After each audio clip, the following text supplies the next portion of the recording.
Manifestation pour les salaires, 107 000 participants en France, dont 13 000 à Paris selon le ministère de l'Intérieur. Jean-Pierre Mercier, merci beaucoup d'être avec nous. Vous êtes porte-parole CGT chez PSA Stellantis. La première chose, c'est est-ce que vous attendiez, j'ai envie de vous dire une fois de plus, parce que les syndicats n'y sont pour rien, à de pareils débordements? Personnellement, j'en savais rien. Voilà, maintenant c'est pas la première fois qu'on assiste à ce genre de dérive, mais très franchement, sur toutes les manifestations qu'il y a eu aujourd'hui dans le pays, c'est quand même peanuts. Voilà, c'est quelques vitrines qui ont volé. C'est en dehors, c'est en marge de la manifestation. Voilà, ça a été très bien dit par votre journaliste. Que ça concerne en rien du tout les manifestants aujourd'hui qui sont venus défiler pour crier leur colère sur les augmentations de salaire qui n'existent pas en France et qu'il va falloir imposer à l'ensemble du patronat. Voilà, moi c'est tout ce que j'ai à déclarer. Hein. Les augmentations de salaire n'existent pas en France. Tout à fait. Je veux bien que vous nous développiez ça. Elles n'existent pas suffisamment pour qu'on puisse... Alors, elles n'existent pas suffisamment, c'est déjà autre chose. Oui, pour qu'on puisse vivre décemment de notre travail, de notre salaire, bien sûr. Enfin, c'est quand même la question nationale aujourd'hui qui est posée, où les travailleurs des raffineries ont ouvert cette brèche et ont réussi à poser au niveau national cette question de l'augmentation des salaires pour faire face à l'augmentation galopante des prix. Alors, je reste pour l'instant sur les débordements à la manif et bien entendu, ensuite, on reviendra avec vous sur le contenu social de tout ça. Vous vous êtes fait voler votre manif d'une façon ou d'une autre. Par qui? Par les casseurs. Non, excusez-moi, alors je vais vous le dire autrement. J'ai connu une CGT qui défilait en contrôlant très très bien les choses et avec soyez gentils avec les anciens et croyez-moi, il y avait ce qu'on appelait les gros bras, pardonnez-moi, affectueusement, ils tenaient très bien la boutique et ce genre de choses n'arrivait pas. Voilà. Qu'est-ce qui se passe? Je pensais pas passer autant de minutes à discuter de quelques casseurs à la manifestation parisienne, mais je vous promets qu'on va revenir sur la question des salaires. Vous et moi, on a connu des manifestations contre la loi El Khomri, etc., qui étaient bien, où il y avait bien plus de casse que ça. Alors là, nous refaire le couplet sur il y a eu de la casse, on s'est fait voler la manifestation. Non. Si vous prenez la journée d'aujourd'hui sous ce prisme, là vous êtes, excusez-moi, je vous le dis affectueusement aussi, vous êtes à côté de la plaque. Parce que ce qui se passe dans le pays aujourd'hui, la colère qui gronde sur les salaires, sur le niveau de vie pour faire face à l'augmentation galopante des prix, c'est pas, on va pas la résumer à quelques casseurs sur la manif parisienne. Gaëtane Mélin, chef du service économique et social de notre chaîne. La question d'Yves Calvi, c'est qu'on était plutôt habitué à une CGT qui, habituellement, maîtrisait les manifestations. On connaît le service d'ordre de la CGT. Il y a eu des débordements. Est-ce que ça veut dire que le service d'ordre de la CGT est débordé par ce genre de manifestants? Non. Le service d'ordre de la CGT, il est là pour protéger le cortège syndical. Les manifestants qui sont venus manifester au sein du cortège syndical. Le rôle du service d'ordre de la CGT, c'est pas d'aller faire la police à 50 mètres, à 100 mètres du cortège. Là, vous nous dites quoi? S'il y a des ozos qui rentrent dans le défilé, là, on les exfiltre. Mais évidemment, on va pas faire la police à la place des polices, ça on le comprend très bien. Hein. Oui, c'est compliqué d'empêcher des gens, des casseurs de rentrer dans le cortège. Et ça, alors là, j'apporte tout mon soutien à mes camarades du service d'ordre de la CGT, parce que j'imagine bien comment ça peut être compliqué. Mais on peut pas demander au service d'ordre de tout faire, de la CGT de tout faire. On peut pas. Vous avez raison. Voilà. Et même si le service d'ordre de la CGT devait intervenir en dehors du cortège syndical, que vous seriez sans doute les premiers à lui jeter la pierre en disant mais comment ça se fait que vous jouez le rôle de la police, etc. Donc soyons sérieux. Là, moi, je suis solidaire du service d'ordre de la CGT. Excusez-moi. Non, mais personne ne critique le service d'ordre de la CGT. Ils ont fait leur boulot. On constate une évolution. En gros, les manifestations dans le pays se sont extrêmement bien déroulées. Il y a un paradoxe, Jean-Pierre Mercier. Cette journée, la question des salaires, il est évident qu'elle est centrale dans le pays aujourd'hui. Je crois que dire le contraire, et ça est vraiment absolument inouï. Et en même temps, votre capacité à mobiliser aujourd'hui n'était pas importante. Les chiffres sont quand même faibles. Comment l'expliquez-vous? Parce que ça se cherche. Et il faut revenir, je pense, un mois en arrière. un mois en arrière où on en était dans les entreprises avec mon camarade de travail à parler de primes, de ristournes gouvernementales, où nous on militait sur le fait qu'une prime c'est pas ça qui va arranger les choses, c'est pas ça qui va nous faire finir le mois correctement. Les ristournes, on va pas vivre de ristournes de gouvernement comme ça, et on militait pour les augmentations de salaire. Oui. Et là arrive ce secteur des raffineries qui se met en grève puissamment, massivement, et qui impose, ça c'est la force de la grève, qui impose la question centrale des augmentations de salaire pour faire face à l'inflation. Et ça a fait discuter, mais là, je vous le dis, c'est vraiment, j'ai eu des échos de beaucoup d'entreprises, ça, le discours, les discussions se sont portées sur les augmentations de salaire. Et pour l'avoir vécu dans le groupe CGT, dans le groupe PSA Stellantis, non, la CGT pas encore acheté PSA. Oui. Carlos Tavares annonce une prime de 1 000 euros.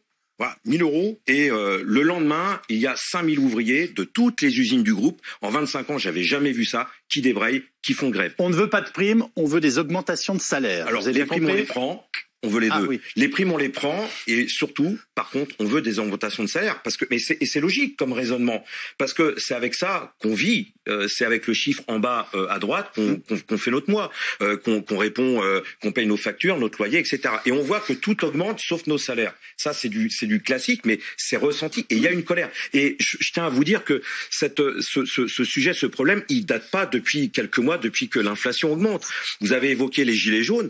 Il y a 4 ans, les gilets jaunes, à leur manière, posaient le problème du pouvoir d'achat qui n'a pas été réglé. Vous venez de nous expliquer le déclenchement des manifestations, enfin, pardonnez-moi, du mouvement social et de l'engagement autour des salaires en ce moment. Vous n'avez pas répondu à ma question qui était comment expliquez-vous que la mobilisation soit aussi faible alors on le sait très bien, on est au cœur d'une question centrale, mais pour l'ensemble du pays, pour l'ensemble des salariés de ce pays. On sort d'un certain nombre d'années où on n'a pas réussi à rassembler les forces, où les salariés, les travailleurs n'ont pas réussi à se mettre en grève massivement, puissamment. Et il y a cette idée du collectif, cette idée du rapport de force, cette idée de confiance en soi. Qui ont vous, la CFDT, les travailleurs.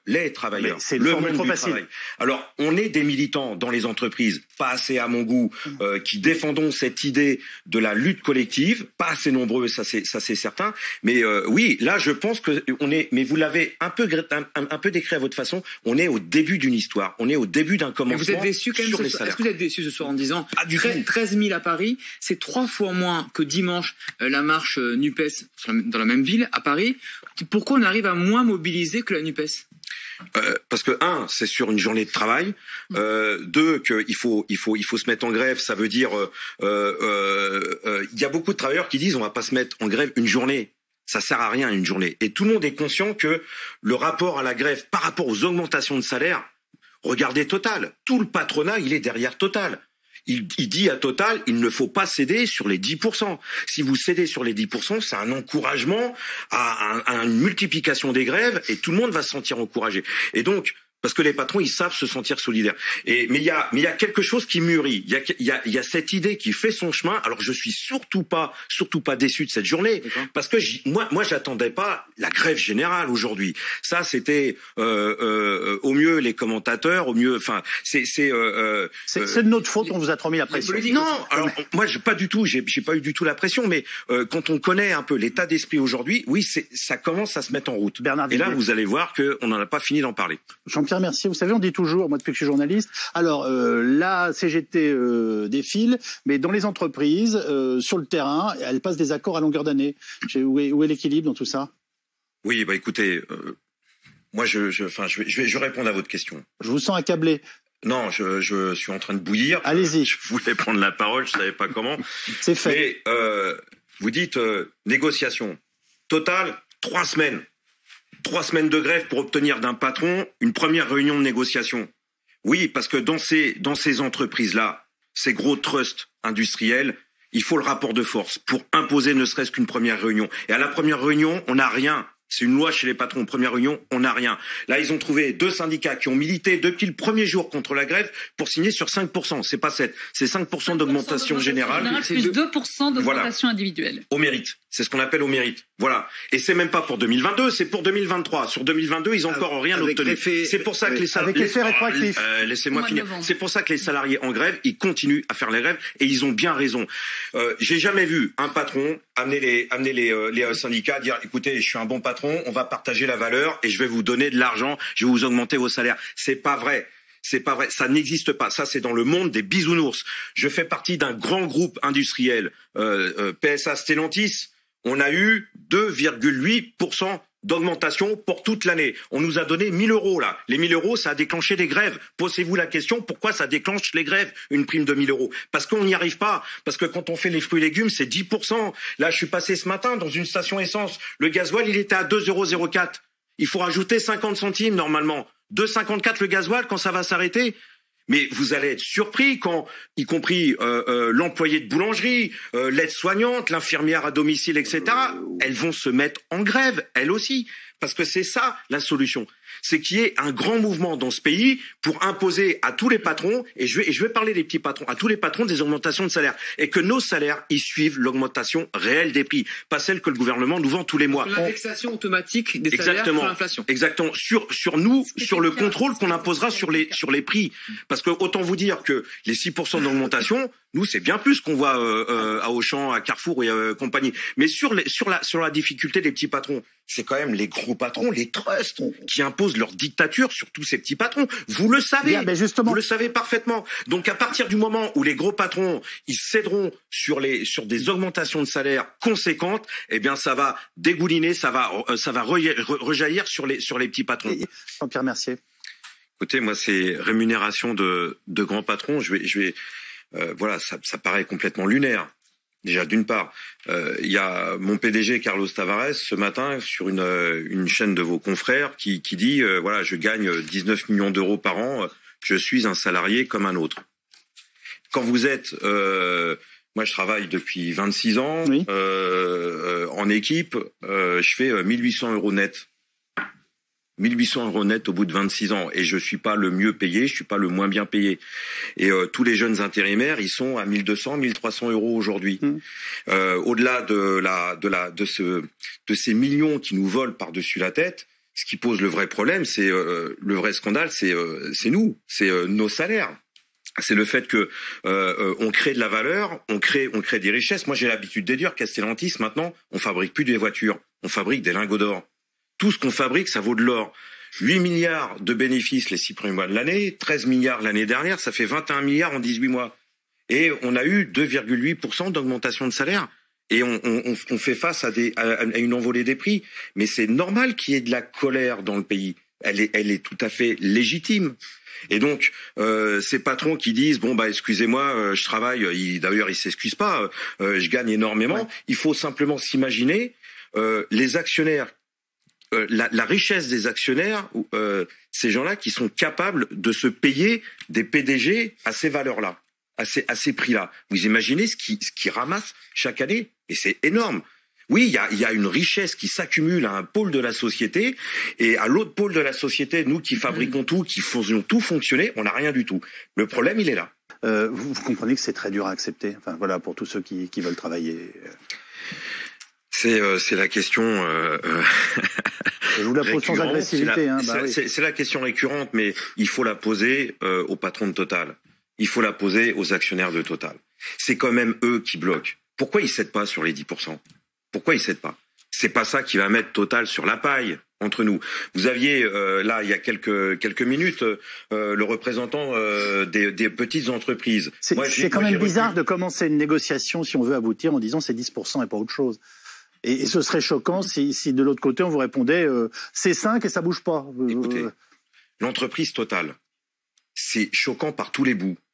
Ils se font évidemment leur profit sur le dos du travail des salariés, mais aussi dans nos poches d'automobilistes.